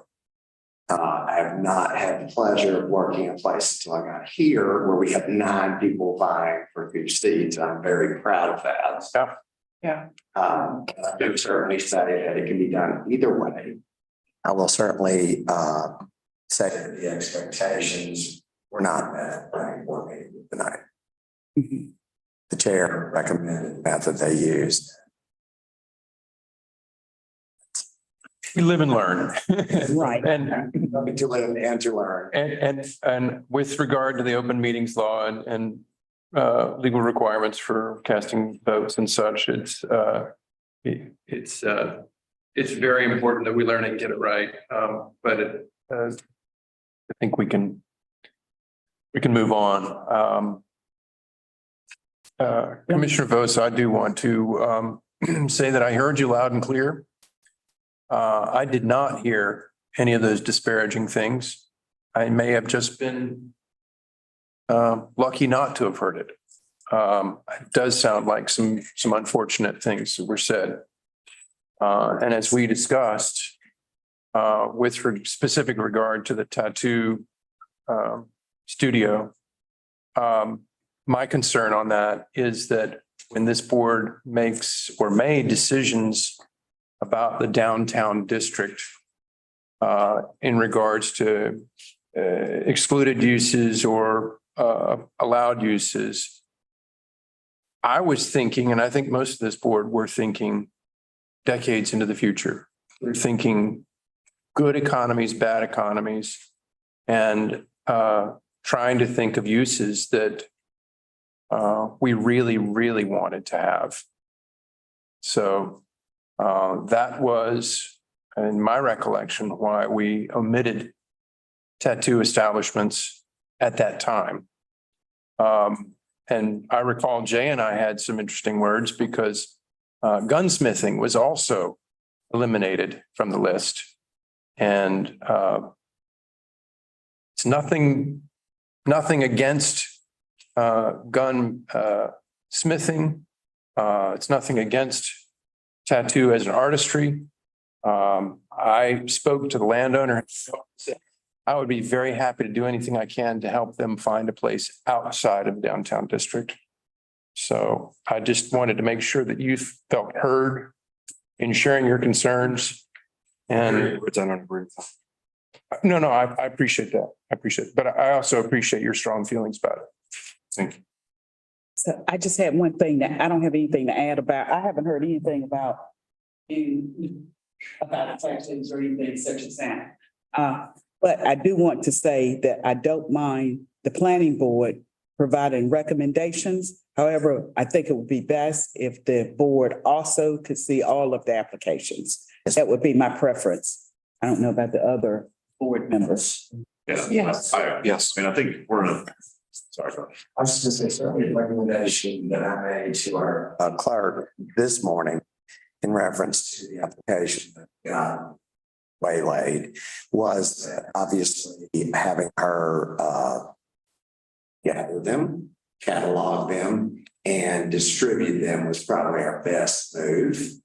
Obviously, she is the custodian of the records, and I would expect that to be the case.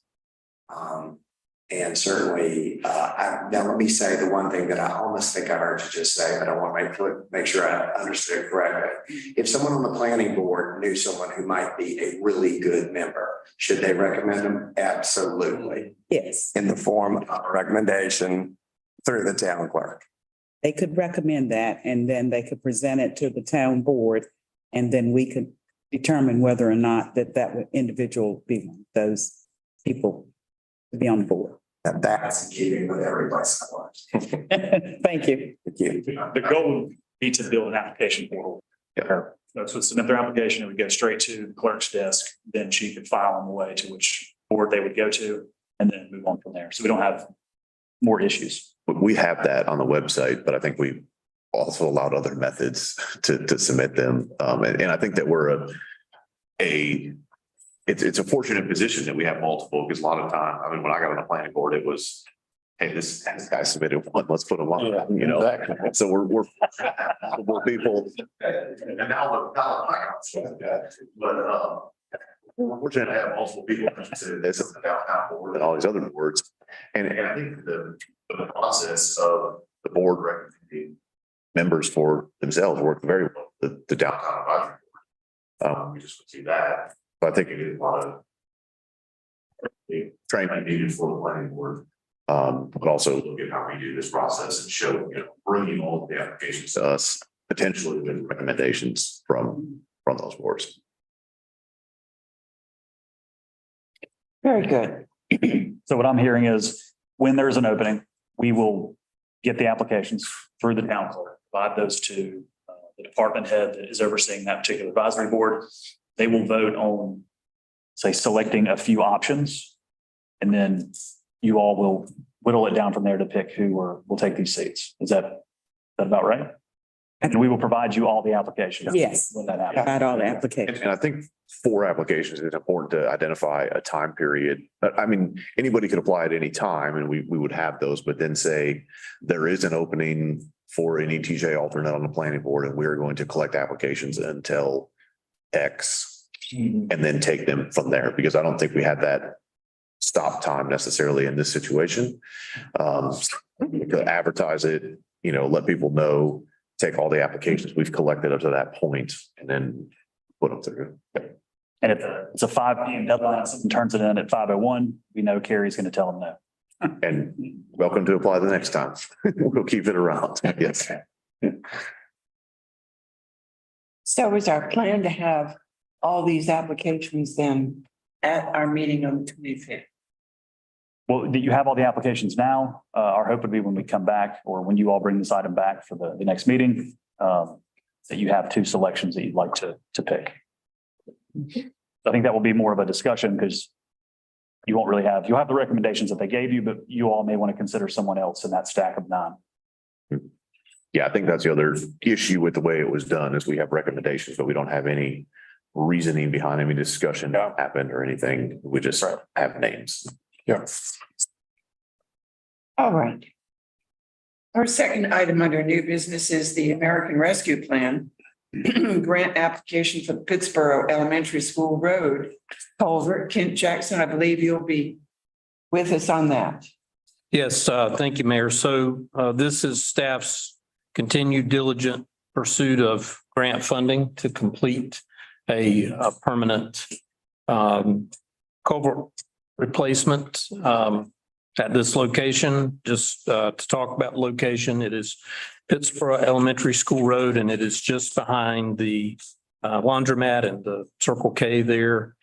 We received a portion of the funds for this in the spring through the Golden Leaf grant award. So this application to the Division of Water Resources would complete the funding for this culvert replacement project.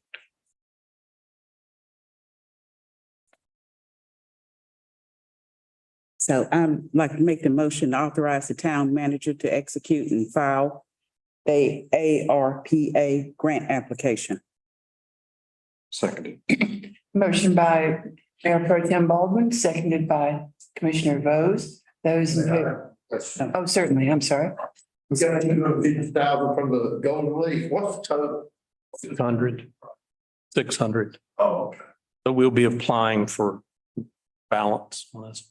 I will say too, I'd asked Ken before that like we have the temporary fix in place that's been there for 4 or 5 years now. Seems to be doing well, but this is a project to also upgrade what is there for future larger storms. So it's not just because that was my question is what we did in a week for $20,000 has held so far, but this is actually an upgrade of that culvert and road for future storms. Raising the road surface as well.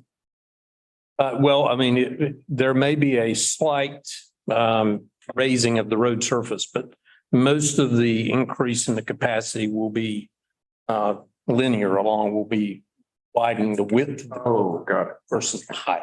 Okay.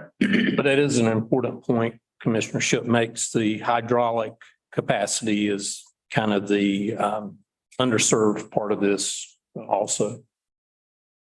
I appreciate staff's diligence. Yeah. This is the fourth grant we've applied for this and got some and not got some, but Yeah. piece this together. So. Like a quilt. All right.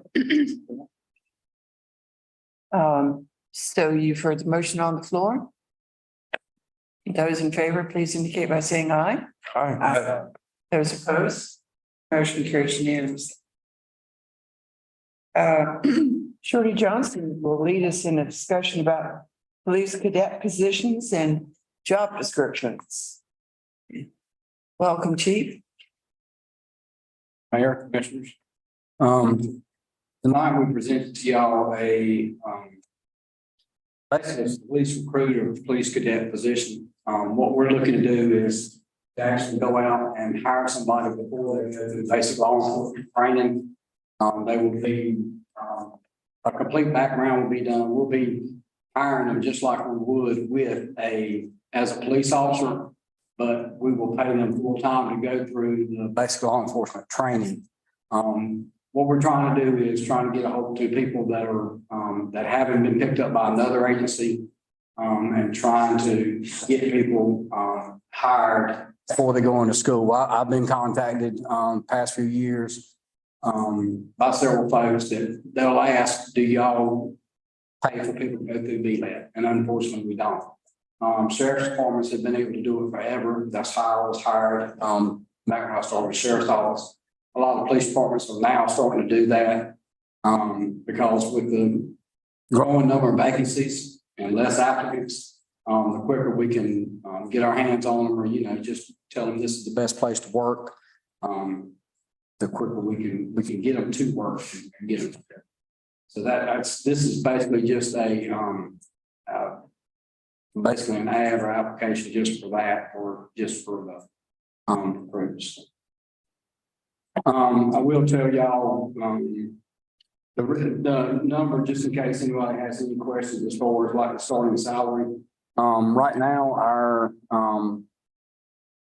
starting salary for a full-time officer, if they had BLET, is $52,333. When I was doing my research, the agencies that I did see, most of them were paying, I don't know what this number is, but evidently they would knock off 17 or 18% off of their starting salary for a police officer. I don't know what that magical number is, but evidently must be something to it. So I thought, well, let's just try to one up people. And so I just knocked 10% off, and that's where I come up with this number. Basically that would be for, I know it looks like a yearly salary, but basically when you break it down, and I'd have to get verification through these numbers, but it's about $1,800 every 2 weeks is what the salary we would be paying them to go through rookie school. Rookie school does, or BLET, now is starting January of 2024. It's going from 640 hours to 850 hours. So, there's a lot more training going into it. So like I say, we're looking at it'd be 5 months of basically them going through rookie school. But like I say, they would have be a full-time employee of the Pittsboro Police Department or the town of Pittsboro. You brought up starting salary for our, regular officers for hiring on BLET. Do you know what that comparable number is for, let's say, Cary or Raleigh or? Right now for anywhere, well, I'd probably say 90% or almost every agency in Wake County, you're looking at a starting salary of anywhere from 60 to 65,000. Sanford Police Department has now gone to 61,000. So when you start thinking about then I kind of knew the answer, but the reason I wanted to ask is because as you start thinking about our budget process coming up, we're at 52, they're at 62 for starting police officers. So that'll be something that we'll have to address. So anyway, just wanted to use this opportunity. And fire department also. Oh, yeah. Yeah. Yep. Short, that's here it says about an employment agreement with repayment for premature departure. What was that timeline, how long they would work for us? We're looking. We hadn't gotten to a specific time frame for that. What we're hoping is, I mean, I know it's in there, but what we're hoping is when the officer or when the person gets here, that this is the place they want to work and they desire to work in Pittsboro, and that agreement or, you know, the contract pretty much just goes out the window. I agree. But I want to bring people to go. Right. Right. Well, and that, the bad part about it is, unfortunately, we have, we've hired, the last two people I've hired, they've left after 3 months. So that's you start getting into, you know, which I know we didn't pay them to go through, rookie school or go through BLET, but you're paying them for their uniforms and all of that, you know, the little incidentals. So that's where we're trying to one up. But we've talked about 2 years, somewhere around in there, but I get to the point to where I just want to make sure that the people want to, hopefully they want to work here, but I understand us putting that money into somebody and then, you know, them leaving after 6 months or after they go through. I think it's a balance between risk and rewards. If you have somebody who you've trained and you've got them on let's say a 5-year agreement, by year 3, they no longer want to be a police officer, but they stick around because of this agreement. Right. Then you have an officer on the road with a lot of responsibility that doesn't want to be there. And that is kind of upset about having to have this, you know. Yeah, that's something to deal with. And that's one of my concerns, is that, you know, if we do, with this contract or this agreement, if we do put that money into somebody and after 6 months or, you know, after 2 years, they say, you know, I don't like it here, I don't like being a police officer. I think our risk gets a lot higher by us trying to keep him on or keep him or her on because we have that agreement. So I mean, I think there's even a distinction, but maybe a big one, between leaving law enforcement or going to another department. Right. Shipp. Yep. So I don't know if we can. I don't want to make this too complex, but Shorty and I were talking a lot the last 3-4 days, and I think we're getting close on something that we both feel good about. Okay. Because we did 5 years at a previous town, and one person wanted to leave early. You could tell that last year we weren't getting our money's worth. So. Yeah. All right. Thank you. All right. So, any further questions? Is the board going to adopt positions and job description? So I'll make a motion to approve cadet position and job description. Thank you. Seconded by Commissioner Vose. Those saying aye. Aye. Thank you, Chief. That's a unanimous approval. Thank you. Colby Sawyer. I believe we. Yes. Yes. They can talk. Okay. Oh, that's right. Yeah, he's a speaker now. Anything you want. Through public speaking training. Right.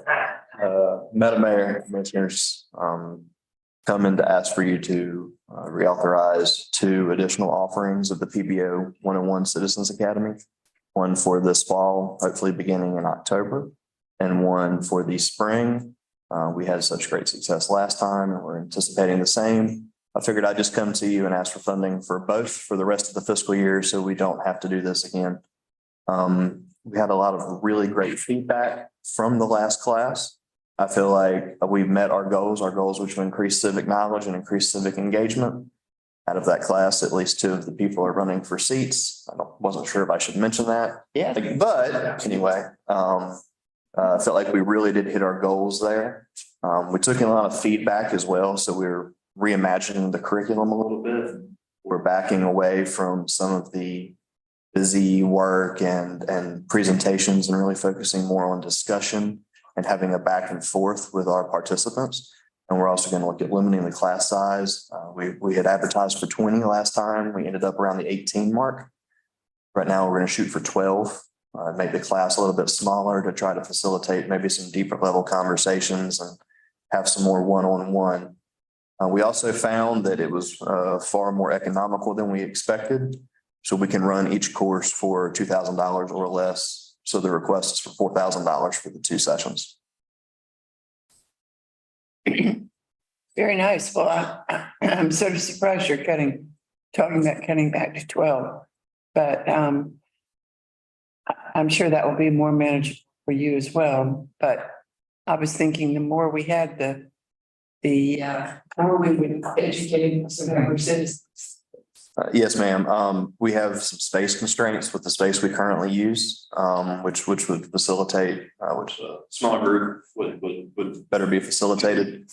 And we also, like I said, we really want to make sure we can engage with each participant. Of course, with every group activity, you have some people who are very strong and very social and outgoing, and you have some that are more reserved. We're hoping with a smaller class, we can make sure we're getting everybody engaged. So I guess the admonition is you need to sign up now. Sign up now. If y'all approve this, the application will go live Tuesday or Wednesday. Okay, great. Motion to approve funding request. Second. Motion by Mayor Pro-Tem Baldwin, seconded by Commissioner Bonitz. Those in favor, please indicate by saying aye. Aye. Those opposed, motion carries unanimously. Thank you, Colby. Mayor, I was really hoping you were going to negotiate his number up. We have no matters for discussion only tonight, but we do have a request for closed session. And I would ask if there is a motion to go into closed session pursuant to North Carolina General Statute 143-31811, A1, A3, and A6. Is there such a motion? So moved. Moved by Commissioner Shipp. Seconded by Commissioner Vose. Those in favor, please indicate by aye. Aye. Those opposed, motion is unanimous. Are we going to a different room? It's my first one. I had no idea. We have secret chambers here. Oh, nice. Deep underground. It's so nice to see you. Good to be back. There was a time in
John. So move. Second.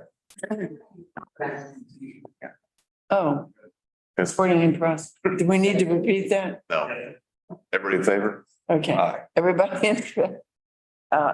There was a motion to adjourn by Commissioner Farrell, seconded by guess who? Did we previously dismiss with the closed session? We did, Oh, Yes. marvelous. and we were supposed to have done it back down the hall, but we did it here. Retired, we can be Okay. forgiven. All in favor, please stand.